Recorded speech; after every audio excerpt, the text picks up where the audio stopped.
what do we do? Stand up, fight back!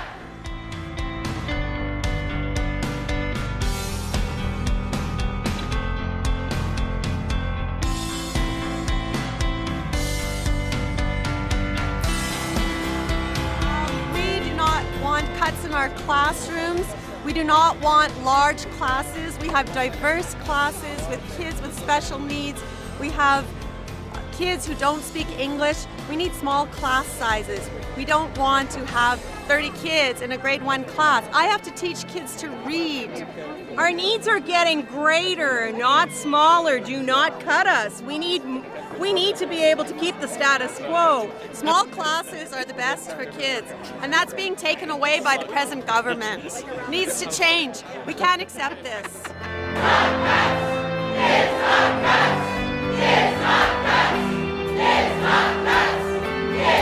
Kids, not cuts. Kids, not cuts. Kids, not cuts. We're here because the government is treating us so poorly and they have no regard for the future of education in this province, and we're not going to take it anymore. Nope. And it's only the kids that are suffering. All these cuts is taking away from what they need, and we can't provide it. So fix it, government. Kids, not cuts.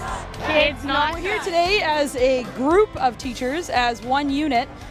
We know we're the frontline people with the kids. We know what the kids need, and the cuts are not going to help them. It's not going to help any of us. And without support from the government, the children will suffer, and that's not what we want. We want cuts. Kids, not cuts. Kids, not cuts. Kids, not cuts. Kids, not cuts. So I'm out here because I think the kids in my classroom and my own kids deserve proper funding, proper classroom to teacher ratios, and access to what they need. And they can't do that if funding keeps getting cut. So this is why we're here today.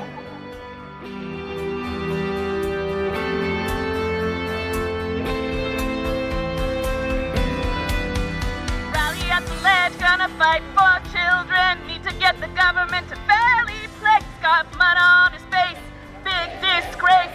Cutting kids' funds all over the place. Singing, we will teach you. Teach you. Not cuts. Kids, not cuts.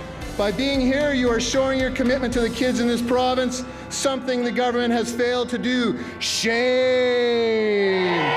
Shame!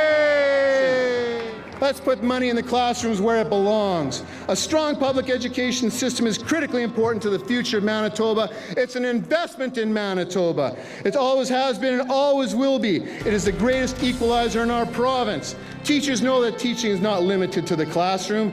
In fact, to be a teacher is to be an advocate for public education. This is a time to stand together. I have had the absolute pleasure to be here today to stand in solidarity with the teachers of this province as they tell this government that their future is not for sale. This is what solidarity looks like. I'm Kevin Rebeck, president for the MFL, and proud to be here with a couple hundred of our members who thought we'd come and support.